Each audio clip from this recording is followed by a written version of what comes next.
ஒற்றை பார்வை அதைத்தானே யாசித்தேன்.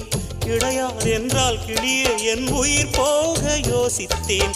4 ஆண்டு தூக்கம் கெட்டு இன்றுன்னை சந்தித்தேன். காற்றும் கடலும் நிலமும் அடித்தீ கூட தித்தித்தேன்.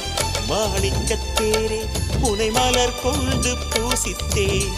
என்னை நான் கிள்ளி இது நிஜம்தானா சோதித்தேன். இது போதுமே இது போதுமே இனி என் கால்கள் வான் போகுமே. என்ன அழகு எத்தனை அழகு கோடி மலர் கொட்டிய அழகு இன்றெந்தன் கை சேர்ந்ததே.